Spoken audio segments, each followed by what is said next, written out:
Hello and welcome back to Alice Talks Football and welcome back to another live Manchester United news and transfer news update show. We've got lots of stuff coming out on Qatar, lots of transfer news coming out. Actually, today has been a day of lots and lots of transfer news. Kudus, Brighton, players like Mcalister, Moises Caicedo, news on Kane, news on Osimhen.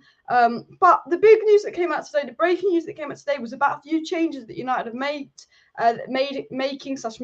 They've already got plans in place for these Carrington changes. They're doing some stuff to Carrington. They've changed the head office to the building that's owned by Qatar. They've done lots of big structural changes that have been taking place. And, it could be coincidence. It could be coincidence. I'm not saying that this means that we're getting Qatar. But there's a feeling that, this is a big coincidence. The week that, Qatar's second bid's coming in, the week that Rob Dawson's telling us that the Glazers are prioritising the full sale, and the week that it's come out that from Qatari sources that Qatar believe they're very close, we also get information that United have gone from the Mayfair building, which they've been at 10 years, to this now, the Kensington building, which is owned by Qatar. They're making all these kind of changes ready for Carrington, which would suggest investment coming. There's a lot of new things that have been happening at United, and we'll get into the article, we'll read into the article in a second, which kind of hints, some big hints at potentially Qatar. People saying, is there like some secret agreement in place? I don't think there's a secret agreement in place, but I think there could be secret inside knowledge that Qatar could be very close to it, or they could be doing this because they've agreed with someone else that isn't Qatar, that's a minority state potentially. There's always multiple ways to look at it as well. So we are going to dive into that news in just a second, because I'm sure you guys want me to talk about that at the beginning of the live stream, because that's quite big, interesting news, what it might mean, and the whole story on that. We're also going to dive into some transfer news, and then I guess we'll probably discuss just like general news about United. Ten Hag, some more information to come out on what went down, yesterday with Ten Hag and the players, and what Ten Hag actually said to the players as well. Some more news on that, because you guys have really liked my video I posted earlier, which kind of gave an insight of what went down in Carrington. And then we'll talk about Real Betis, how we respond, and obviously Southampton at the weekend. So make sure you smash that like button. Of course, subscribe down below if you're new as well. Today I feel Qatari as well. I mean, very positive news coming out regarding Qatar. Very, very positive. Again, I want to clarify, nothing is done yet. Nothing is agreed. There's just rumors and speculation that like new info coming out. Could it be a suggestion that Qatar already has some agreement in place? The interesting thing was breaking that Manchester United will move their London HQ to Kensington after a decade in Mayfair, and that the Kensington houses, obviously Harrods, is owned by Qatar. It is a coincidence, and I think that's the timing of the coincidence. Like, why now are they moving to a building owned by Qatar? Like, why right now when all the Qatar rumors are coming? It's a very big coincidence. And, there's always the feeling of like, is this maybe a suggestion that, Qatar is coming? Could this information potentially hint at Qatar being the next owners? And we're going to dive into the full article by Mike Keegan in the Daily Mail. And to be fair, they've been, in terms of, takeover update stories, in terms of a takeover update news, they've been, Mike Keegan, the Mail, have been very good at providing the updates for that as well. And you know what? Liverpool fans, I want to say this. Liverpool fans have been putting it in my ear lately. Liverpool fans, 7-0. Oh, Alice, how many dwarfs does Snow White have? 7. Oh, sending me pictures of buses with Manchester 7 on. But it's come out today that Liverpool's owners are staying. And it came out yesterday that the Glazers reportedly preferred a full sale. We spoke about that in yesterday's live stream. Rob Dawson said the Glazers would prefer a full sale. Now, that could be a PR spin, but we're getting news coming out about United having these new plans for Carrington, etc., etc. And Liverpool's owners basically staying. So, Liverpool, you might have won 7-0. But as things stand, your owners are staying, and we could be getting Qatar as well. I hope United buy Victor Osimhen. Victor Osimhen wants Manchester United move. That's massive. If we get Qatar, if we get rich new owners, and if the new owners are allowed to spend heavily, I tell you that now, Victor Osimhen, I think, is very likely as well. But big up everybody into the chat as well. I want to read out the story. I want to get into the story. So it was said, and this is the interesting thing, and this is the feeling that people are hinting at. Could this mean that Qatar, or maybe not Qatar, but someone else that's not Qatar that we don't know of, already has a new, has the new owner kind of situation already been arranged? Because Manchester United are moving their headquarters as part of the club's fans to build a greater power base at Old Trafford. So they're moving their headquarters to a building owned by Qatar. They've been at the Mayfair offices 10 years, and now they're going to, obviously, Harrods, which is owned by Qatar. But that's not the full story. It was also said by Mike Keegan that plans are underway to improve the facilities at Old Trafford. So if the Glazers are broke and have no money, why have they just put plans in place to improve the facilities at Old Trafford? Why are the Glazers all of a sudden today, the week the second bids are coming in, the week they know they're having a big offer from Qatar, a big offer from Jim, and a big offer from someone else, putting in place plans to improve the facilities? Have they accepted the minority stake and this is just what they're doing with the minority stake money? Or have they put the plans ahead because they know that potentially Qatar could come in or someone else could come in and they're going to spend it, they're going to improve Carrington? Because the Glazers who've got no money, that couldn't back Ten Hag in the January window, which is why we got Weghorst on loan, are all of a sudden putting money away to pump into this, Carrington underway. The timing of this is very suspect. Moving your building to a Qatari-owned building and now got plans underway to improve Carrington, which you haven't done in your 17-year ownership, and now all of a sudden you're doing it now. It's very much, again, this is really hinting at, could something be happening here behind the scenes as well?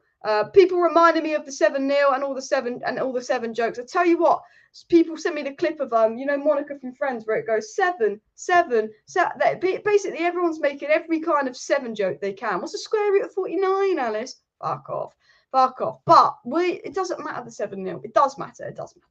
But it won't matter for super long, because you know what? We are 7 points above Liverpool. If you want to talk about sevens, their owners are likely to stay, and our owners are likely to go as well. Nick said, unfortunately, there's 100 million allowed to be spent in the summer due to takeover rules, apparently. But I think there's a way you can kind of work around that as well, depending on top four and depending on who we sell. It's kind of, I don't know the rules exactly, but one article is saying there's this rule that Nick's pulled up that they can't spend loads, and another article is saying no, they can spend a shit ton of money. And because Todd Boehly was a new owner, Todd Boehly took over Chelsea and he spent over 100 million. So why would there only be a takeover rule applied to United and not Chelsea and not Newcastle? The question marks around it as well. Alice, the Qatar Journal said they got United 2 weeks ago. Yes, that's true. Qatari sources have basically said they will get United. They can't say the deal's done. The deal's not done. Nothing's been agreed. Nothing's done. So you can't say that. But basically, really, really reliable sources and journalists in Qatar. Well, I don't know if they're reliable, but Qatar's a small place and they've got good links to people high up in Qatar.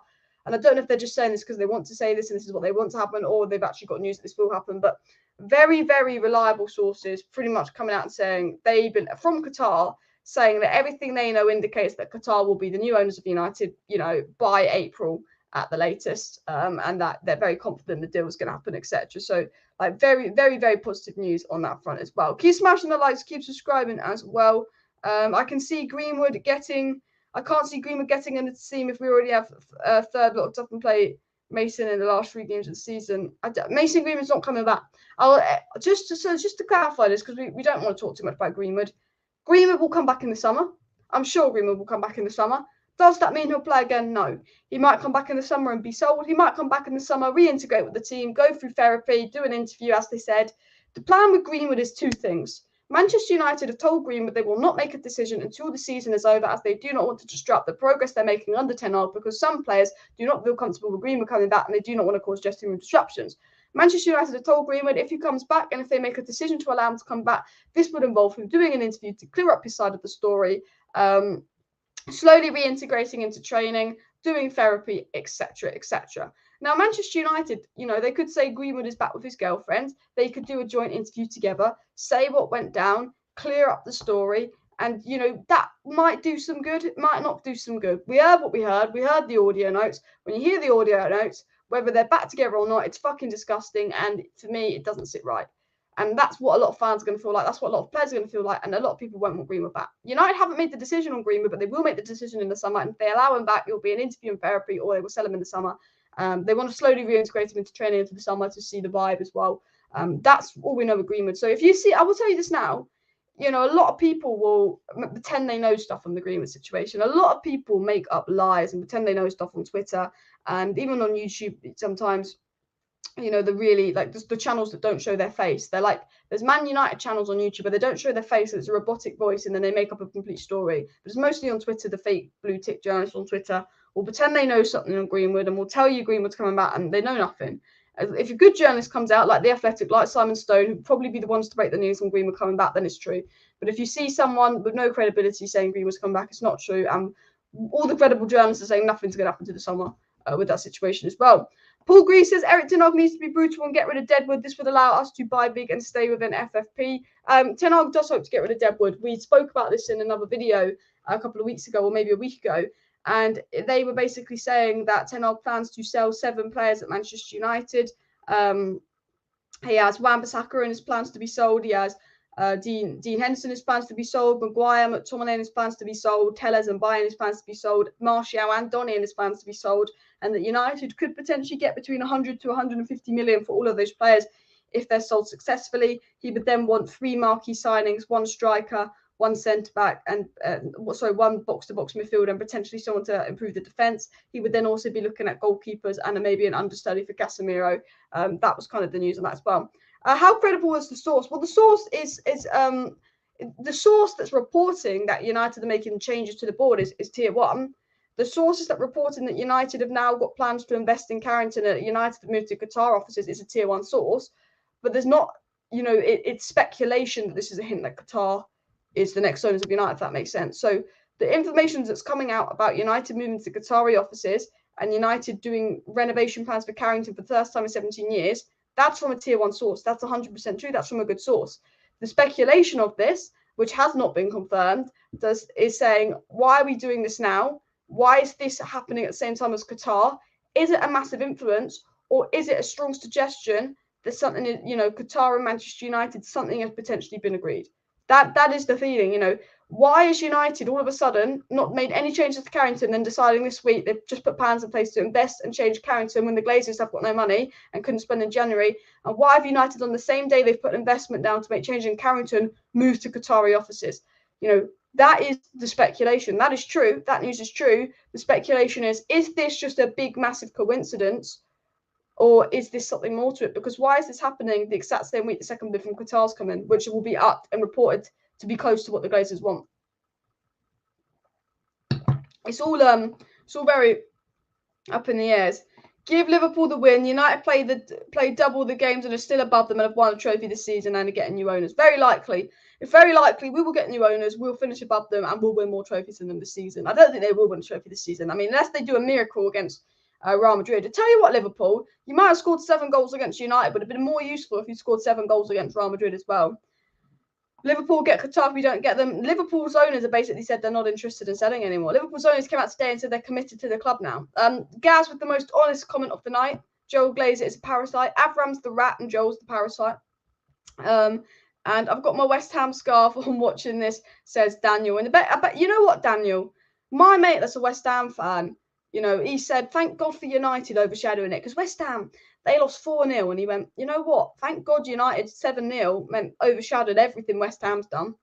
It's like, I thought my West Ham fan friends who can't this weekend because we lost 7-0. Honestly, 7-0. But continuing on, it's not fair on the women's team. A female boys if Greenwood comes back, and reportedly they feel very uncomfortable as well. So yeah, that again, not fair.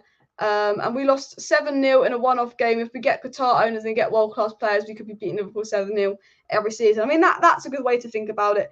And do you know what's annoying is, yes, we lost 7-0, and Liverpool deserved to win. And I'm not taking anything away from the Liverpool win, because Liverpool, fans are saying, oh, you wish you had 6 stuff away from the Liverpool win. But I don't know how they won 7-0. We were shit. But Liverpool didn't win 7-0 because they were so unbelievably good. They won 7-0 because we were so unbelievably shit. Another day, if you look at XG, if you look at they had 7 shots on target, it's a 4-0 win. It's a 4-1 win. It's probably another day, if you look at the chances we had and they had, it's a 4-3-1 win to Liverpool. Because I generally think we've played worse. I've seen games that, where we've had less of a scoreline and played worse than that. Everything just went in. Every attack Liverpool had just went in. Every goal just went in. Liverpool in that first half did nothing for the last 20 minutes of the first half. We had like 3 big chances, and then they had 1 attack and they score. I don't think Liverpool were particularly amazing, and that's the annoying thing. But they won 7-0, and it's annoying because the scoreline is so flattering for Liverpool, but it's so embarrassing for us because 4-0 is bad, but it's not 7-0. 7-0 was the worst defeat we've had in 100 years, and you just look at that and you think, ouch, ouch, ouch, ouch, ouch. A lot of people saying Arsenal playing party. That shouldn't be allowed. You know what? If Arsenal win the league, look, they deserve the league. Well done in your league. But seeing Thomas Partey with what he's done and the fact that Arsenal made no decision to suspend him, whether he's innocent or not, whether charges get dropped or not, doesn't feel right. Seeing Thomas Partey be, paraded about winning a medal when he's potentially ruined someone's life. And that's what I have to say. Our board is shit. They're crap at selling, says Gaz. True. I think United could raise a good 100 million an ounce, but as said, that the board is poor at selling. Mcalister. I want to ask you guys, because I'm like with Mcalister, I watched him a bit in the World Cup and I've watched him a bit at Brighton and he's all right. But what's your general opinion on Mcalister? Because it's not someone that I've seen enough to be like, this is the guy we need. It's not someone I felt this is the guy we need. But I know he's a good player, but I don't know, what's your guys' opinion on Mcalister? Would you take him at United? I'm interested in that. Moises Caicedo, I would. But Mcalister, I don't think I've seen enough of him because I think this is the first season I've really been aware of him to know if I want him at United as well. Loved watching your reaction against Liverpool FC, but the main thing is that you'll be this season you will be okay. Yeah, at the end of the day, and this is what Ten Hag said to the players. He said at the end, you had a go at the players. He said the 7-0 loss was unacceptable, and Erik Ten Hag absolutely went in on the players, absolutely, brutalised the players. But Ten Hag said to the players at the end of the day, look at the progress we've done this season. We're still a good team. We've still got a journey to go on. Let's not let this knock our confidence. And, we've moved on from 6-3 City. We've moved on from 4-0 Brentford. We should be able to move on from this. We've got Betis and Southampton, which should be 2 wins to kick on confidence. And this was just a very, very, very, very embarrassing setback for United. And hopefully, again, as I said, we can move on and push forward as well. Also, Liverpool was in every competition last year, so being tired is an excuse. And Ten Hag did say that. They were knackered. And, maybe if they'd lost that game 3-1, I'd say, look, they were knackered, really knackered. But I think to lose 7-0, you can't even blame tiredness as an excuse. I want Qatar ownership even more after this loss to Liverpool because this will put every team making fun. Now, don't want this to happen. Yeah, exactly. It would make us feel better. I do think this would be the right time. PR spin, PR boost for the Glazers. But what I will say is someone said to me, Alice, does Man United losing 7-0 mean that Qatar might want Man United anymore? No. Man United losing 7-0 makes no impact to Qatar or Sir Jim Ratcliffe or anyone else's need for United. It will make absolutely no impact or change that. I would not worry about that in the slightest. And the reason I'm going to say that is because basically, when we lose 7-0, the Glazers will say to Qatar, we want 6 billion. And Qatar have gone, well, you've just lost 7-0. Your team can't be as valuable. Your club can't be as valuable as you're making out if you're losing 7-0 to Liverpool. It's actually weirdly better for Qatar and Jim Ratcliffe when we lose because there's more pressure on the Glazers to sell. The rumours that the Glazers wanted to stay and would accept a minority stake were all centred around this idea of, shit, the club's doing well, should we sell? We've had a big loss now, and all of a sudden after the big loss, Glazers are prioritising full sale, say the Rain Group. Rain Group have told investors that the Glazers' priority is full sale, not minority stake, said Rob Dawson yesterday. Now that could be a big PR spin, of course, but it's interesting to look at it that way and put it into context as well. Every single fucking comment is 7-0. Bloody hell. 7-0 equals 3. At the end of the day, they got 3 points, but we're still 7 points ahead of them as well. Yeah, I mean, I'm trying to get through the chat. Every bloody comment is like 7-0, 7-0. De Jong, Caicedo, Kane and ship. Potentially David Raya of Brentford. 15 million. He's a fucking keeper. I'd say that I would really look at David Raya of Brentford as well. And we need Argentinians at the club with the Butcher and Garnacho. I have to say I do like the Argentinian mentality, apart from against Liverpool. Garnacho did a big apology for the Liverpool game, but I'm like, Garnacho, mate, you came on for 20 minutes. It weren't your fault. What could you have actually done as an attacker when you had none of the ball? Belling, Osimhen, Timber. Let me know in the chat who you want to see at United as well. I'm trying to find a comment that doesn't say 7-0 as well. Can't wait for Liverpool to get knocked out of the Champions League and realise we sing even winning a condensed milk cup. When is that game again? I don't know what you mean. We'll get knocked out of the Champions League and realise we sing even winning a condensed milk cup. When is that game again? I don't know what you mean, but I think you're saying we've won the Carabao Cup and Liverpool will get knocked out of the Champions League as well. But Caicedo would be a really good signing for United, especially because we've got no backup in the Casemiro position. And it's come out that Casemiro got injured within like the 5th minute of that Liverpool game and played injured, which is probably not an excuse, but probably a slight explanation to why Casemiro just looked like a completely different player. And it basically said that Casemiro was playing injured, and then you take Casemiro from McTominay and you were still shit because McTominay is not a CDM. We need someone to take the pressure off Casemiro because we cannot play Casemiro every single game at his age, and when he doesn't play, we're awful. Moises Caicedo would be a really smart move because United seriously need to look at someone that isn't quite Casemiro to work on things as well. Mitoma is a gem. Look, I've heard about him and he looks like a baller, but Brighton know that he's good, and Brighton will fucking rip the shit out of us price-wise as well. Caicedo is so underrated. If you actually watch him play, you know how good he is. He dominated Liverpool 100%. And the most annoying thing about this Yash is Man United could have had this guy for 4 million, and Ed Woodward said no. £4 million. It's not even like a 20 million one. It was 4 million. Like, where's the risk in that? We spent more money on Hannibal Mejbri. You know, why couldn't we spend 4 million on Caicedo? Because they wanted an extra 4 million in dividends. They wanted 37 million instead of 33 million. It honestly boils my blood how we could have got Moises Caicedo and we didn't. We really could have got him and we didn't as well. Glazers out United. We lost 7-0 because Erik Ten Hag was not properly backed by the club. And that was a part factor in that. Obviously, I think the players gave up. I think there's a lot more reasons to it. But at the end of the day, if Erik Ten Hag was backed, Gakpo would have been playing for United and not Liverpool. So that wouldn't have been 2 goals from Gakpo. That means Liverpool wouldn't have gone 1-0 up. You know, we wouldn't have had to rely on Weghorst, who was shit. We wouldn't have to play Bruno and Casemiro every game and knacker them because we had no depth. I think new owners would you know, potentially we wouldn't be in that situation. 100% as well.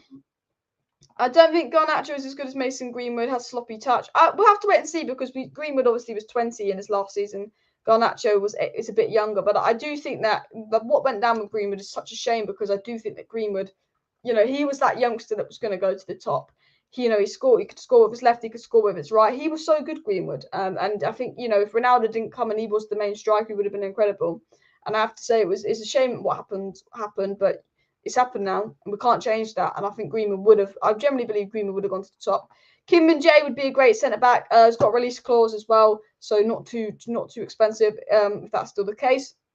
And Caicedo will be expensive for now. He's just on a new contract. Yeah. And you know what? I think this is good that Caicedo signed a new contract. And people, just hear me out a second.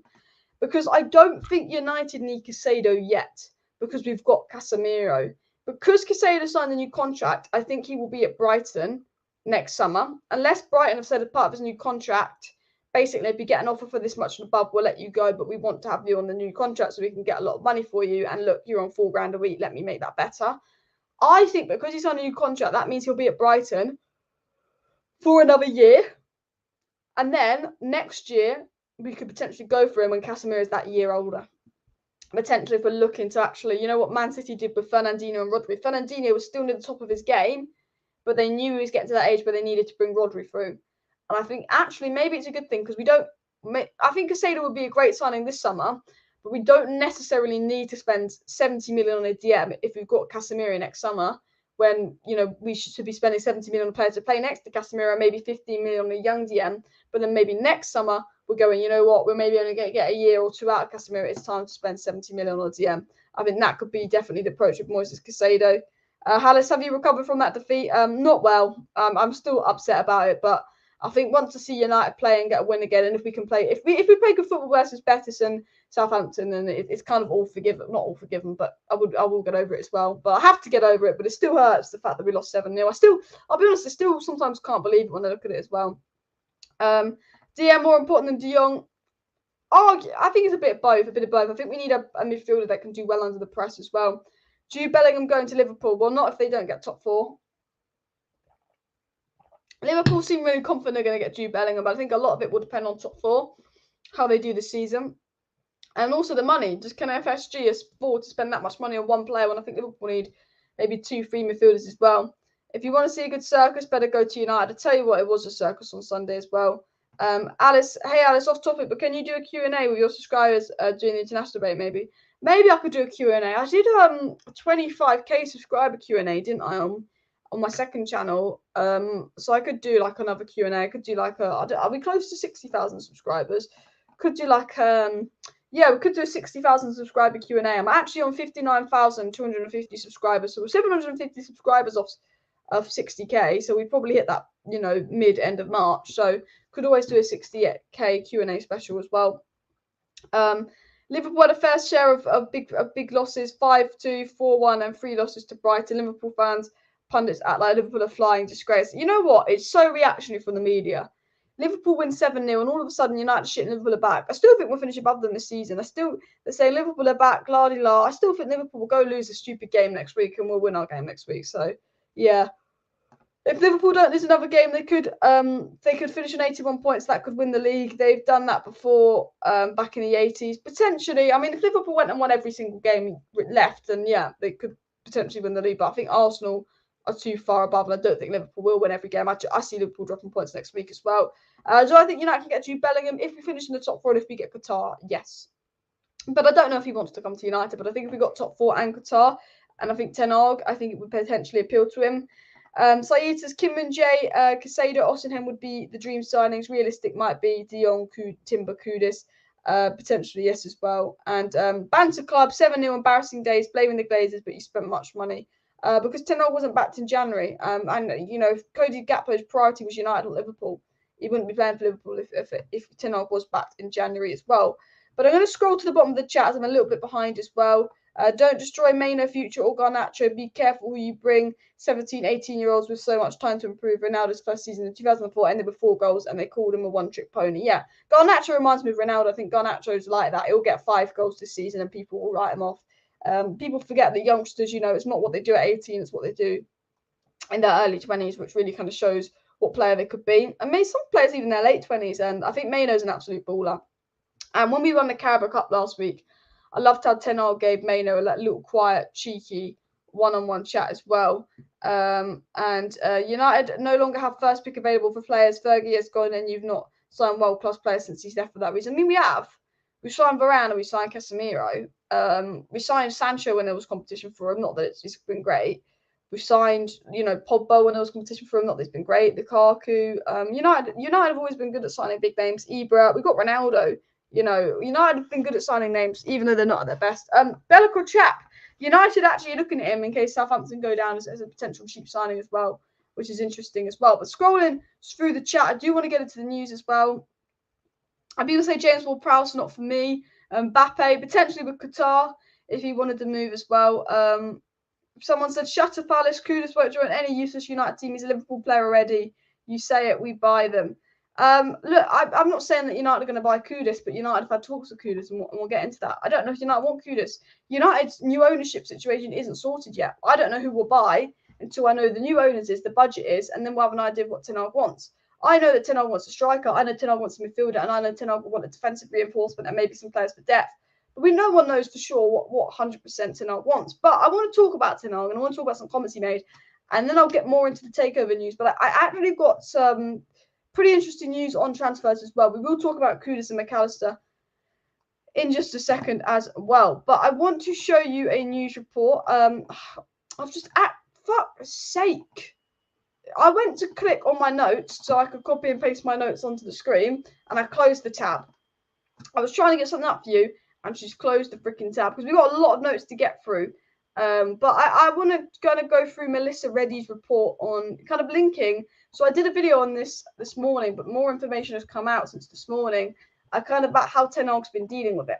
It was said the message Erik Ten Hag shared to the squad after the humiliation at Anfield was peppered with more colourful language that can be repeated. So if you don't know what that means, basically Erik Ten Hag dropped a few C-bombs, a few F-bombs, a few rude words, screamed at the players, probably thought, that fucking useless, what you're fucking doing, at the players, and basically Erik Ten Hag freaking lost his head. We all know what that means as well. We spoke about this in my video yesterday, that Ten Hag's message to the Manchester United players after the 7-0 loss to Liverpool was, what happened doesn't destroy all the good work we've done this season. He told them to be hungry, to put things right, and the importance is not to get depressed or lose confidence from this. So once he had a go at the players, he said that they have done good work. This doesn't destroy that. Let's move on from this. We don't want this to affect our confidence. But it was also reported, interestingly, that apparently United players had not been good in training a few days before Liverpool, and it had been below par. Maybe this was a sign of fatigue, or that United weren't up for this game. And it was said that Erik Ten Hag is alarmed by Manchester United's embarrassing surrender to Liverpool, and he wouldn't allow fatigue as an excuse. Ten Hag reportedly, when he let loose at the players and had a go at the players, he said that this was a surrender. He accused them of effing surrendering, apparently, saying you just surrendered and let them score. And Ten Hag, yeah, very, very unhappy with the Manchester United players as well. Very unhappy with the personality. As Gaz says, guys, please do smash that like button. And, of course, do go ahead and subscribe down below to Alice Talks Football if you're new. If you do want to stay up to date with all the latest Manchester United news, transfer news, updates, and more, make sure you subscribe to Alice Talks Football to keep up to date with that. Go live every single evening on the channel talking about United as well. Daniel says, good on Erik Ten Hag, that's the kind of mentality Man United need in a manager, not go unlucky lads. Well done anyway. Fantastic, like Holly did as well. And yeah, I think Ten Hag's got the right mentality to deal with this. It's embarrassing what's happened, but I do think that Ten Hag's got the right mentality to deal with this and recover. And we've seen us recover from other embarrassing defeats because we've had a good 3 embarrassing defeats already this season as well. And Erik Ten Hag is a pull factor. If he wants Kudus, he could come. Potentially, yeah, especially with the Ajax links as well. You know, we beat, Arsenal to Martinez because, United's pull 100%. So continuing on as well, it was said that Erik Ten Hag will not allow tired Manchester United narrative to take hold in the training sessions following the late exciting victory over West Ham. United lacked sit, which is concerning. And obviously this links to what we said, and I'll get this on the screen. Well, I can't get it on the screen. Fuck off. Get on the screen. Get on. No, it's not working. Why are you not working? Why are you not? Why are you not working? There we go. Basically, Melissa Reddy said this. No, can't find it now. Melissa Reddy basically said that United won't allow Ten Hag won't allow the excuse of being tired.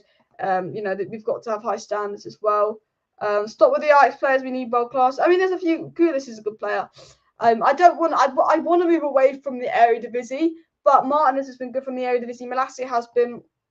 Anthony, we'll see. We'll wait and see. I think he will be good, but I do think there's better players out there. And basically, it was said by Melissa Reddy that Erik Ten Hag was alarmed by Manchester United's surrender after the interval, particularly given the positive halftime team talk. Because you know what? We were really positive in the watch along at halftime. We were 1-0 down, and I think we were all sad to be 1-0 down in the watch along at halftime, you guys watching. And we all felt that United were going to get back into this. We all thought that Ten Hag was going to make some subs and get back into this, and United gave up. And Ten Hag's main point to the players was, you effing surrendered in a game like this. How dare you? That's embarrassing. You're lucky I didn't make you travel home with the fans who pay their money to be here. Ten Hag literally just went off and off and off and off and off as well. I agree that fatigue is not an excuse. These players are professional athletes and have all the facilities and equipment to recover. Exactly. I do believe they were tired, and I think people like Bruno were exceptionally tired. And I think, the tiredness catch ups to players, and we will drop off and we won't be able to dominate a game for 90 minutes. But you're 100% right. To lose 7-0, that you can't use fatigue as an excuse for that. You gave up. Yes, you might be tired, but you literally gave up. And, you can't use fatigue as an excuse. And I think Ten Hag knows that as well. Weghorst out. I want to talk about this Weghorst situation because obviously he did touch the thing at Anfield. If I can find it, maybe it'll be on here. Who did actually come out to speak about this. So Wout Weghorst touched the sign at Anfield, and he said this about it. Normally, I never react on media topics, but for this one, it's worth it because you amazing United fans are important to me. So I just want to clarify the video that is doing the rounds. From the national team, I know that Virgil van Dijk always touches that sign, and I went to stop him touching it to try and wind him up before the game. As a child, I've always supported FC20, and as a proud player now for Manchester United, my dedication to this incredible club can never be questioned.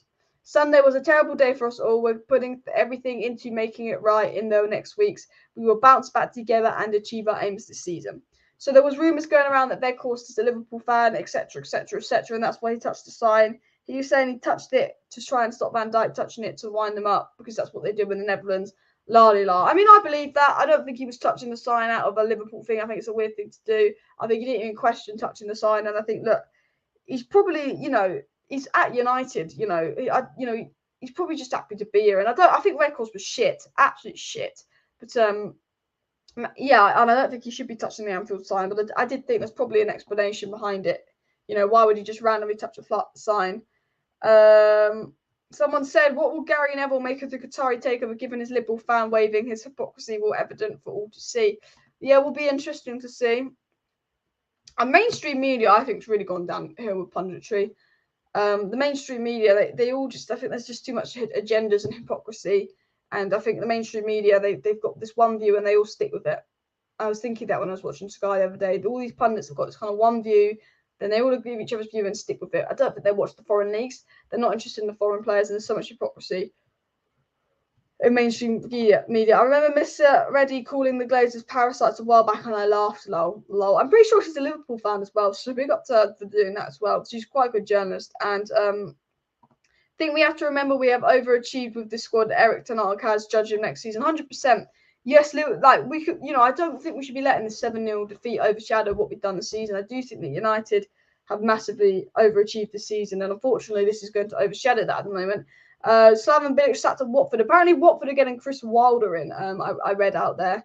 And trust Watford to sack another manager. Watford, I swear, name me a club that sacks managers quicker than Watford, because I cannot think of one.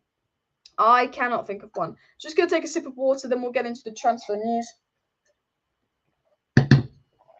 We've got quite a few interesting transfer stories to get into today. I want to start with the news on, of course, Mcalister, and then I will get into the news on Moises Caicedo, get into news on Kudus, get into news on Osimhen, get into the news on Kane. Just making sure there's no news coming out while we speak, not that we can see. So I'll have a look at this now. So basically, it was said here, Manchester United have held internal discussions over signing Alexis Mcalister. 60 million is likely to be enough. Now, for me, we've had talks with him. We're interested in him, of course. World Cup tax, yes. Is he a good player? Yes. Is it Brighton and World Cup tax? Yes. Is he worth 60 million? In my opinion, not at all. Not at all. I'll say that now. But he could be worth it in the future if he continues up what he's doing.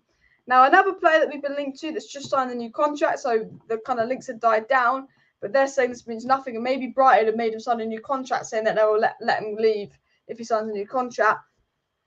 Is that despite Moises Caicedo's contract extension, he remains on the list of the Manchester United, Liverpool and Chelsea. A good source saying not only have United had talks with Mcalister, but they've also got Moises Caicedo on their transfer list.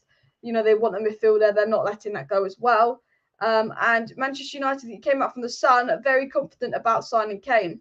So, talking of other midfield stars, talking of other transfer stars, Harry Kane to United. I think Harry Kane could happen. I think if we get top 4 and Spurs don't, I think Harry Kane could happen.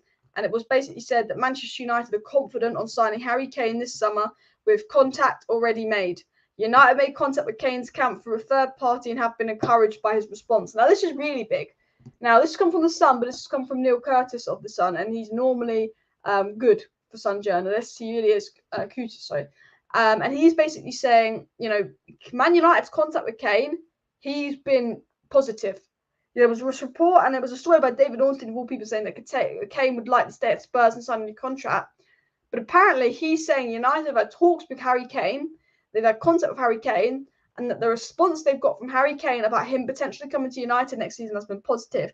Whether you like Harry Kane or not, Harry Kane would be an absolute baller for Manchester United. I will say that with my chest. I generally, yes, he's 30, yes, he's getting on a bit, but I think he's an underrated player, Harry Kane. I think he's an absolutely underrated player. I think he would be fantastic in Ten Hag's system. I think he'd be a fantastic, absolute baller for United. He's an elite striker. I think he guarantees you 20 goals, but I get he's not Osimhen. He's not as young. He doesn't move as quick, but he's one of those players that, Spurs have been underperforming a lot lately. Spurs haven't been brilliant this season, and he's second top goal scorer in the league after Haaland. Imagine if you got the service Haaland got.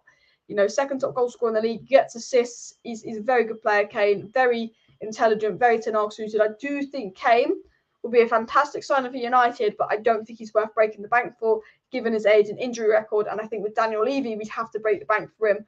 But the positive news is that Man United have got encouragement that Kane himself would be open to a move, which really big that as well. But a lot of people say they want Osimhen, and I think Osimhen would be probably the better move as well. And people say Kane the new Ronaldo. I think Kane's got a bit more in his locker than Ronaldo now. He's obviously a bit younger than Ronaldo as well. And yes, he's a bit old, but I think it's a Casemiro-like signing where he's such a good player that even if he is old, what he's going to do in those 2 seasons, it could be massive as well. And I think Kane will be a brilliant signing. People don't like it, and I get that people aren't the biggest fan of this signing, but I generally believe, while he's not my first choice, he's my second choice. I generally don't think it's a bad signing. People trying to make out it's a bad signing. Personally, myself, don't think that. Alex Crook, a good journalist who works at TalkSport, also spoke about Harry Kane and said that new Manchester United are keen to sign Harry Kane, but no, persuading Daniel Levy to sell to a Premier League rival would be a challenge, even if Spurs miss out on Champions League football. So basically, even though United have had positive encouragement from Kane, even though United want Kane, and it looks like Kane could be open to a United move, and he's got 1 year left on his contract, so his price could be lowered, it's Daniel Levy and selling to a Premier League rival. Even if they miss out on Champions League, they're saying that is the biggest challenge, because to get Kane, it might be that we massively have to overpay. Massively have to overpay for Harry Kane. We're on 204 likes. Let's push for 300 likes, people. So please do smash that like button if you have not already. And I want to talk about Kudus as well. Alex Cook didn't only talk about Kane. He did talk about Mohammed Kudus as well. I will get the story up on the screen here. And it was said, just in, Erik Ten Hag has put Kudus on his list of summer transfer targets for Manchester United. Ten Hag has signed Kudus for Ajax in 2020 and has continued to track his progress in that. Kudus is someone that United are looking at and got on their list. Sad not taken says Osimhen, De Jong, Bella Kotchap, Kim Min Jae, both for 70 mil. Rabiot free, Evan Ferguson 15 mil. I don't think he'll be 15. I don't think he'll be that cheap. And maybe Frimpong. I mean, that would be an ideal world, but I like those ideas, but it's not FIFA. I think very unlikely we'll get all of those players. I'll tell you who will be available for 15 million, who could be good, is David Raya for United as well. And as I said, Kane's property. I think you mean Kane is quality. Vlahovic and Osimhen are my first two, followed by Kane. But I do think Kane would be a good signing. And I think he's a bit old, a bit injury prone, but I do think 1 or 2 seasons like Casemiro, that age could be brilliant. And just get who Ten Hag wants. If he doesn't work out, it'll be Ten Hag's fault. Exactly. If Ten Hag wants Kane, I want Kane. I want Man United to sign Ten Hag's first choice, not their third choice. I want them to sign their first choice because I trust Ten Hag. You've got Martinez, fantastic. You've got Casemiro, fantastic. Mcalister's been fantastic. Eriksen's been fantastic. Anthony, I believe, will be fantastic. I think, whoever Ten Hag wants, for me, that's who United should sign as well. We need a director of football ASAP. I agree. Basically, the feeling is Qatar will come in. And the other feeling in and going around United is that if Qatar come in, and Fabrizio Romano said this, they will get a new director of football and technical director and all of that. This is Romano saying that if Qatar become the new owners of United, they will change the board. And potentially that means a new director of football, maybe someone like Paul Mitchell, Michael Edwards comes in to improve United as well. Did you see United moving offices? Yeah, United moving offices and now put a big investment down for Carrington. The same, coming at the time of the potential takeover, and the offices Manchester United moved to are Qatari, which is really interesting. And someone said, Alice, check Sky Sports. Sky Sports. Why? What's Sky Sports saying? Sky Sports? This is just general sports. I don't know what this will be. Nothing here. Someone's telling me to check the Sky Sports. Has something come out? Any news come out? No, I don't think anything's come out, unless you're talking about general Sky Sports. If anything's come out, it'll come up here. No, nothing's. I can't see. Oh, here it is. Odin Agalo on Osimhen to Manchester United links. I think it's a good fit. Having Osimhen and Rashford will cause any defender panic. Is this what you're talking about? Because Victor Osimhen came out 2 days ago and said his dream is to play in the Premier League. Victor Osimhen's been linked to United, PSG, and Chelsea. They're the 3 clubs that are the favourites to sign Victor Osimhen. And they said his dream is to play in the Premier League. That is his dream. Reportedly, he was a United fan growing up. I don't know if that's true. That's something I read on Twitter that's not been confirmed. But apparently, he's a United fan growing up. We obviously know he's friends with Gallo, the Nigerian links. And his dream is playing the Premier League. And if it's Chelsea and United get top 4 and Chelsea don't, I think United are in a better position for that, although Chelsea will spend more money. And him saying his dream is the Premier League and, PSG in for him, and Man United potentially getting PSG, like basically the same owners as PSG, then that basically says, we'll probably beat him to PSG. And I think if we've got the money from Qatar and we've got top 4 and Chelsea don't, I think that we've got potentially, I think we're in a good position to sign Victor Osimhen if we get new owners. And that's if we get new owners, because the financials to sign him will be massive. He will cost a lot of money, Victor Osimhen. Thuram would have been a good deal as well. I want Ralph director of football. Ralph's not really a director of football, but he would have been someone useful to have up on the board to help with decision makings. He said we should have signed Enzo Fernandez and Julian Alvarez for a combined 25 million in January of last year. So yeah, someone said Sky Sports on YouTube. Let's have a look at. Well, I'll just check out here quickly. Sky Sports on YouTube. Like Sky Sports is Sky Sports or Sky Sports Football. Because nothing's coming up just yet. What do you mean Sky Sports? Is this about the Liverpool saying that Liverpool aren't going to sell? Because that came up. I'm just seeing if anything's coming up here. Sky Sports. I know there's Sky Sports put out a thing about Liverpool not wanting to sell, but I can't see anything just other than, unless you're just bullying me about United losing 7-0 and you want me to watch another clips of United losing 7-0. I don't know what people are talking about when they're saying check Sky Sports. Alvaro Fernandez should replace Luke Shaw at left back. Luke Shaw was crap, awful versus Liverpool, but I think he's a good player, Luke Shaw. I still rate Luke Shaw. I think Alvaro Fernandez is a baller, but to say he replaced Luke Shaw when we've not seen him play, it's a bigger statement than that. Kane and Osimhen, any one of them, good. I wish United the best. Gaz says Igalo, no way. Imagine having Igalo back. This is when we don't sign Osimhen and we sign Igalo and go, oh, stop, we've got them mixed up. Martial injury prone, yet you want Kane also injury prone. We spend millions on injury prone players. True, but Kane hasn't been too injury prone this season. Martial's a new level of injury prone. Kane's a bit like Varane. He gets an injury. Martial's just a new level of injury prone. He's in that kind of storage box now as well. De Jong is world class. Even a 37-year-old Modric has a longer engine than Bellingham. But a lot of people saying they prefer De Jong over Bellingham. I think De Jong is more suited. Sky Sports News on YouTube. Okay. I don't know if I'm being trolled here. Sky Sports News on YouTube. Is anything interesting happen then? Odion Igalo believes Victor Osimhen would be a good fit for United. Yeah, that's the news. And I think he would be. And I think maybe, hopefully, Agent Igalo can help with that. And Victor Osimhen also said his dream is to play in the Premier League. So Victor Osimhen very much flirting with the idea of joining United, which is brilliant. Alice, I think we should not go for much Galactico signings. I don't want to be like PSG, and I agree. I think Man United could go for maybe one Galactico signing in terms of an Osimhen, like a 100 million striker. But I don't think Galactico signings work. I don't think, look at the 10 most expensive players, and about 8 of them are flops. I think United's best approach is maybe get 10 old striker he wants. That's where you spend the money. Osimhen, Kane, you're going to spend big bucks on a striker. But, instead of spending loads of money on Bellingham, would it be better to spend 30 million on Max and Qatari and then spend another 15 million on a young DM abroad that could be backup for Casemiro? I think yes. I think if you look at football, PSG by Galactico to Galactico has not got their Champions League. They're still in problems. They've still got personality issues. Arsenal and Man City spent a lot more money than Arsenal. A lot of their players they signed were those 40, 50 million kind of gems. And I've always said this, the players between 30 and 60 million seem to always be the best ones. They seem to be the gems, that 30 million signing, boom, he was great. They do. And I think, look at Lisandro Martinez, 60 million, 50, it was a 45, 50 million signing. He's been great. I think they are the ones. I think, United should move away from big Galactico signings, big Galactico names, and 100%.